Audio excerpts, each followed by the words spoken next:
The two songs we sang at the start were equally uncertain when we first sang them. They were, but now they come on and it just goes. And maybe patterns, like how to repeat the patterns, that's part of the talk today. And I should start, I say this every now and again. I used to say it every time and then I backed off a bit. But I should say that the biggest challenge of preparing a talk is always, is this authentic to me? Like, do I recognize myself? If I would listen to this and take away what I want the meaning to be, does it work? And sometimes it's hard, and sometimes you have to figure stuff out and figure things through. Today is about sin and temptation, so I can truly say it's really easy to identify with everything in here. So please do not hear this as being, oh yeah, this guy's standing up the front and telling us that sin and temptation is really bad. I know I own it as well, don't worry. And there's also no shortage of material to contribute to any sermon on sin and temptation. But I start with an ordinary Saturday night in my household, in fact, and this is told with the full permission of all protagonists. So we're there eating supper, as so many people do. There's an electronic ring, as so often happens in so many houses in this modern world. So Daniel says, "Dad, that will be the Houston-Montreal Impact score. Can I just check the score?" All right, just check the score. So he gets his phone out, because of course his phone is in his pocket, because no self-respecting teenager is ever seen more than like 1 meter away from their electronic at any moment ever. So he gets out his phone and he checks it. He says, "Oh, Dad, we scored. Now can I find out who scored?" And then of course, but he's doing it anyway, so he's not waiting. He hasn't asked me to find out what my answer is. He's just telling me what he's doing. And of course, by this time, Ella's saying, well, no, if Daniel can get his phone out to check the score, I can go and check my Instagram message that I got from some friend somewhere. So before you know it, everyone's looking at their phones. And I thanked him so deeply afterwards for giving me the perfect example of the stages of temptation. So the first thing is there has to be a desire. He has the desire. In his case, he has the desire to know. It's burning up within him to know whether it's Montreal who scored or Houston. Obviously, it's a fairly trivial example, not a super serious one. But nevertheless, there are, as we said a little bit on Wednesday night at Ash Wednesday, a lot of the desires that lead to sin, which are in a way the things you should look to try and self-deny through Lent. Those desires are also things that try and replace, in a way, the love of God. They're things that we substitute to try and make real for ourselves something that we want, but that we're not looking for in the right place. So maybe it's self-respect and to be respected by other people that we want. Maybe it's some relief from pressures of life. I deserve this whiskey at night. I had a really tough day today. I really need that. Maybe it's reward or recognition. We're just not feeling valued, or we're not feeling appreciated by those around us. So I'm going to go and get some reward. Maybe it's revenge or anger that, I'm feeling so mad, I'm going to go out tonight and do something. Or a need to belong, or a need to be like somebody else. And this, what someone called this tyranny of desire, is the starting point of the temptation. It has to be something you want to go and do. In Daniel's case, it was just wanting to know the score. I don't think it was a big deal, but nevertheless, there's this sort of repeat of wanting something. And then there has to be an enticement. There's an alarm. The phone was available. It wasn't in his bedroom. It was charged up. And I think the world of sin has not changed in the last, however many thousand years. Actually, the world of enticement has, with the internet, with phones, with freedom of speech and everything. It's pretty easy to have access to any vice you should choose to go and access these days. There's a lot less blockages than there used to be. So that enticement is there. That trigger is there because it's always available. That tempting thought is there.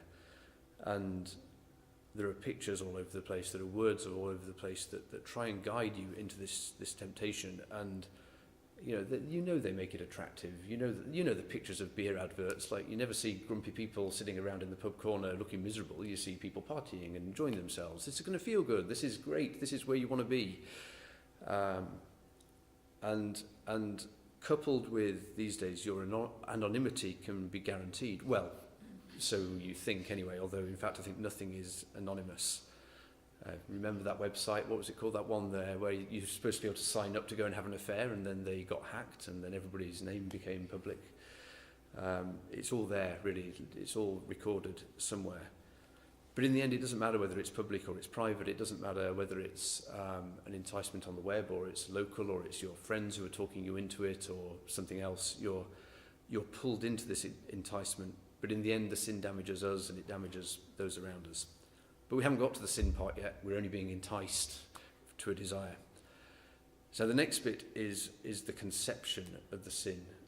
The seemingly unimportant decision, the first step. Well, there's no harm in just checking the score. Just is a really dangerous word, by the way, just so you know. There's no harm in just checking the score. There's no harm in just having one thing. There's no harm in just going out this one time. Just booking a church meeting over the kids this one time. And so that first small step, and we're so good at rationalization. We're so good at convincing ourselves that no, this is okay. This is for the good of the church. This is for the good of my health. This is for the good of something or another. We're so good at making exceptions. Oh yeah, well it's only this once. Usually I wouldn't do this, but it's just this one time. Or oh yeah, well they don't really. My mum doesn't really approve of this, but like she's really old-fashioned. Like she doesn't know what she's talking about. It's okay, really. Everyone's doing it. All of my friends do this. Dad, all of my friends do this. Yes, okay. It's normal. There's also the it doesn't apply to me thing. You know, I was very shocked when I got a ticket for going through a stop sign the other day. Because no, it's other people who get pulled over for speeding and stop signs, and no, actually I get pulled over every couple of years for something or another. But that thing, you know, we feel we're invulnerable to the rules. They apply to other people, but not to us. And then there's this bit of sin isn't so bad. Like what they're doing over there, that's really terrible. But the first step, that's not so bad. That's just sort of normal behaviour. And then the other one that is quite dangerous is the whatever it takes syndrome. I've got this mission at work and I've got to go and achieve it, and therefore I'll drop everything while I go do that. Or I've got some project or something there that becomes so all-encompassing that it feels like the right thing to do. It's something that it might even have a noble goal, but in the meantime you're doing it. You're kind of entering into this. So that's the conception, that first unimportant step towards the sin. The good news is that there are defences against that. It's hard to work out in the moment when somebody invites you to something or tries to talk you into it, or you feel like going and doing something that you kind of know is wrong. In that moment, it's not very, this was the desire that's meeting, and it's this temptation, so I better not do it. But there are some shortcuts to that. The Ten Commandments is a very good set of shortcuts.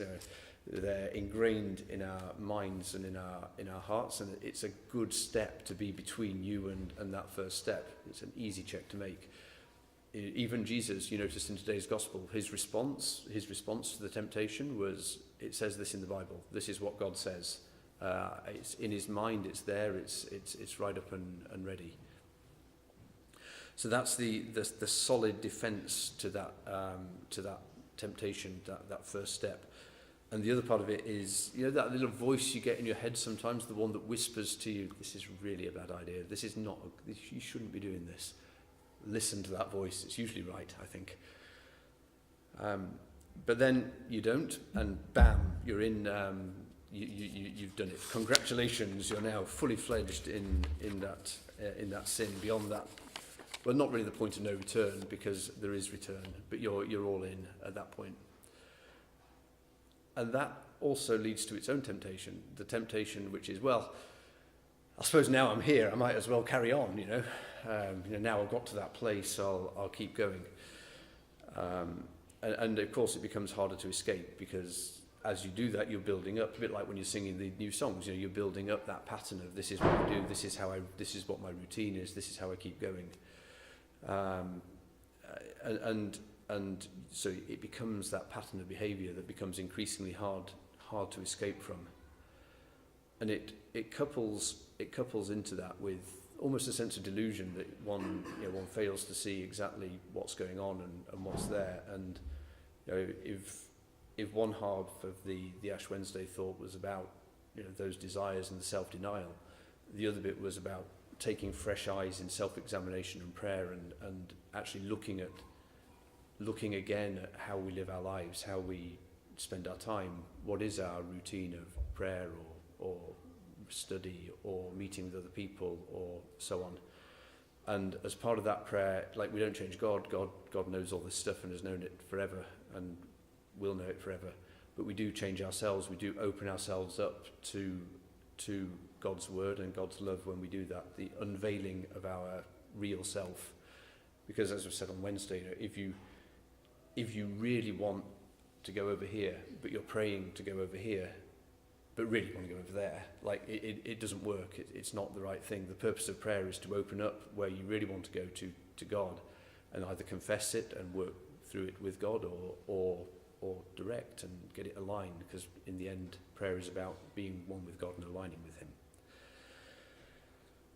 So that's those four steps to falling into temptation. So the desire, the enticement, that first unimportant step, and then the being sucked more into it and diving into it. And then when I looked on, of course I looked on Google. You've got to be a bit careful Googling sin and temptation, actually. You can find some things that you maybe don't want to go to. But it came up with one of the 5 modern temptations, and not totally surprisingly, one of them is procrastination. Coupled with electronics, it can be I know myself, I wake up in the morning, I check the football scores, in a bleary-eyed state first thing before you get out of bed. It can easily take 30 minutes before you, and then you realize, wow, I've just spent 30 minutes doing absolutely nothing. I've procrastinated my day beautifully. My daughter, who also gave me permission to tell this, my daughter has an amazingly tidy bedroom. That's not because she's great at tidying a bedroom, although she is very good. It's because she had a science project that she really didn't want to do. So she was finding all sorts of virtuous stuff to do before she went and got to the real point of the science project. So she's got a great, beautiful, tidy bedroom. She's organised photographs. She's printed things off. She hasn't done a science project yet, but it's still Sunday night. She'll be all right. So that, and I think procrastination, when I thought about it, it enables sins of omission. It gives us a beautiful, attractive route to not do something. The things we ought to do, as the prayer book would have it. And it's also a bit of a stepping stone for things we ought not to do. I don't have time to pray or read the Bible, and I'm super busy. But somehow I really do always know what the latest football scores is. Every morning I know whether what the latest transfer gossip is, and blah blah blah. Okay, is that okay? Well, it's okay to rest and to take some downtime, but you have to think in the whole about these things from time to time. And Lent is that time. Lent really is that time to look. And the other part of it is this whole avoidance of the real thing is a big deal, I think, and I think it's a really big deal for us in the church, and it's certainly a big deal for me as an individual. So I'll give you another small anecdote from me this time. So as you know, I've been on a trip these last couple of weeks. Very nice trip. I can recommend Lincoln Cathedral, I can recommend St. Evensong, I can recommend staying in a castle. It's really good. The reason I went, though, is because there's this project that's going badly wrong, and there are emails flying everywhere. There is speculation, there is assumptions, there's gossip, there's people blaming each other. So I decided that this was just never going to work by email and telephoning people. I would go and find out for myself what the real issue was. And what I found was a fantastic lesson on procrastination and sins of omission. So the first thing, the good news, just in case you're worried about things going bang and exploding, because you know I'm an engineer, right? So technically there's nothing wrong with this project. Like, nobody said, oh yeah, we've got this really difficult problem that we just don't know how to solve. Nobody said that. This is not always the case, but this time nobody said that. What it was, though, is it was absolutely filled with avoidance. Oh yeah, well, I sent him an email, and I called him. He didn't answer, but I called. They ask a million questions, and it's just to avoid making a decision. So these poor guys in one site were sending emails. Oh, can you just check this? Oh no, can you check that? Can you check this other thing? All great techniques for not doing anything. And so many meetings with so many people in them, so little action. Lots of people not really contributing, just sort of sitting bored in the meeting and so on. And people protecting their corner by not being transparent, blaming other people rather than really looking at their own stuff. And in the end, it just doesn't serve, and it makes things worse. And for those of us, or those of them, because it's not really my project, I'm only on the periphery of it, but for those of us in leadership, a real question for, are we giving the right framework for these teams to succeed? Are we setting the tone for how they should behave by the way we behave? No, actually. And that's a really important thing. If the bosses don't agree, if the bosses haven't got a clear path, if the bosses are blaming each other, naturally that's what happens at the teams. That's what happens for the people below them, because they're told by one person, yeah, you guys should work together and you should be cooperative, and then they're told by the other person, well, no, that's his fault. Don't worry about it. Of course, that's work. It's not the church, it's not our spiritual lives, it's not where we get to. But in the end, I think people are the same-ish, at least in and out of work. There's a veneer and a professionalism, but with the same people wherever we are. And in this project, as in life, as in church, a lot of it does come down to how we behave, how I behave. And there are really many temptations out there. So what does it mean? What does all this mean? I mean, it's Lent, so you have to expect something about sin and temptation, and we did the penitential rite at the start, and we will do through Lent. The service is going to be a bit quieter, I think, and a bit more prayerful and a bit more meditative, simply because it is the time of preparation for Easter. So what does it mean for us? Well, I thought about running through the 7 deadly sins as well, and I decided not to. But there are a couple that really are worth keeping an eye out when we do the self-examination. The first one is envy, that desire to be like somebody else or to possess something that somebody else has got. And there's so much out there that's false as well. The internet and all the things on Pinterest and whatever it's called, Snapchat and Twitter and all these good things that my kids know and I don't. But actually, most of it isn't real, or it might be real for one particular bit where somebody excels, but you don't know what the rest of their life is like. And as things come out now, you can see that not everything is true out there. So what is true is a really good question, and not setting yourself up to be like something that is just completely impossible is definitely there. Avoid pride, maybe as well, the desire to do it all alone, that I am sufficient. We're not. That's the whole purpose of prayer and being Christians, is we know we're not sufficient, but we let God in, and then we are loved and accepted, even if we're not enough. We, like Christ, are tempted, so we have to be aware of these desires, especially the subtle ones that are dressed up as a good direction to go and a good thing to want to go and do. Be aware of that insignificant first step, the little thing that triggers the bigger things. The first cookie from the cookie jar, and then don't go all in. Try and resist that. Try and resist the gaps, and be truthful in prayer with God as well. Like, He knows it already. The only person you're hiding it from is Him. It is you, not Him, really. He knows, and He wants us to unveil ourselves to Him. And to change. And there are lessons for us individually, there are also lessons for us corporately, I think, as St Mary's and perhaps as the wider church as well. We will need courage. There will be temptation for us as we chart a future to do things that maybe aren't in line with where we want to go and where God wants us to go, and what the mission of St Mary's is and what Christ is calling us to do. And we constantly keep having to ask that question about where are we going, and is this in line with where we're trying to get to? There's temptations to allow sin, aka bad behaviour, to fester. And again, often it is dressed up as positive intent, and might be that. The devil is really good at distorting. And if we turn a blind eye, if we don't stand up for what's going on, if we allow the petty fiddling, then the first sins, then things have to come on. We're actually called upon to what's the right word? call each other out, for not a biblical phrase, in a loving, kind and respectful way, but we're called upon to address each other's bad behaviour and to talk to each other with friends, maybe with the closest people, because sometimes that's easiest. But we have to keep an eye on our own community and our own culture.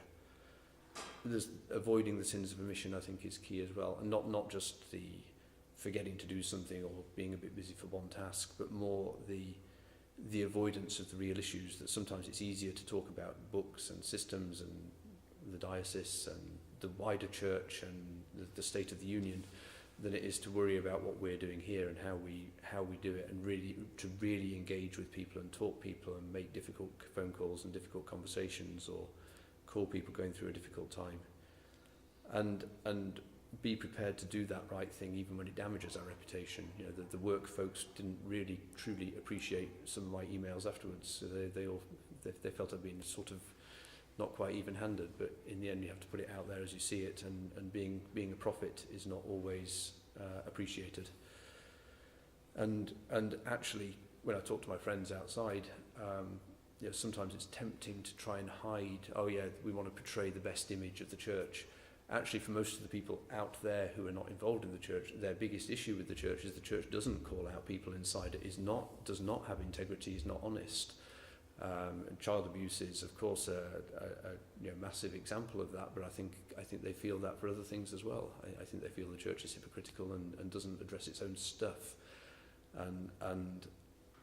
So I think actually we get more respect by calling out where we really are than we do by trying to hide things.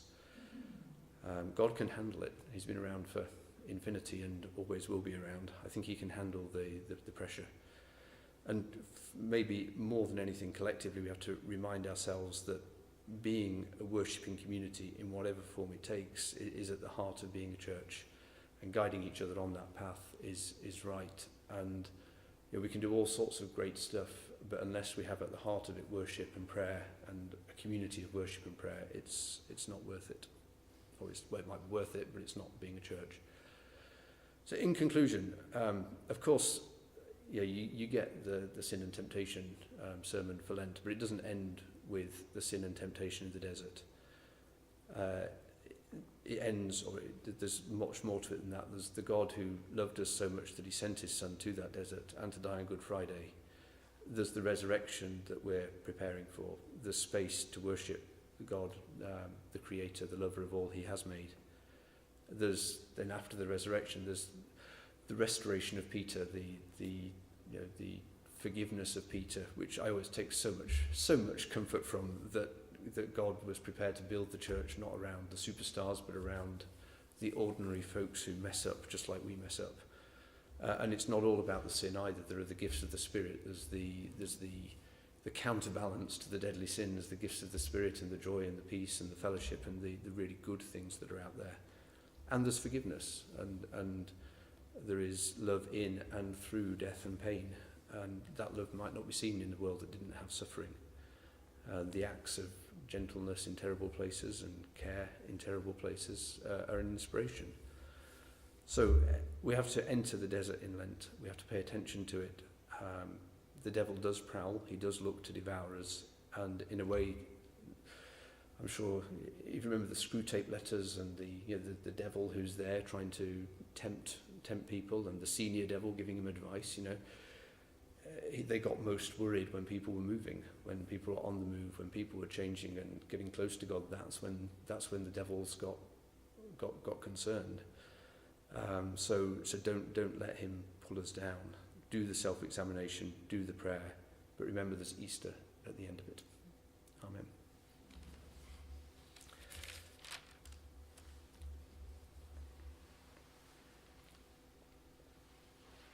And then before we pray, let's do the Hear, O Israel on page 53.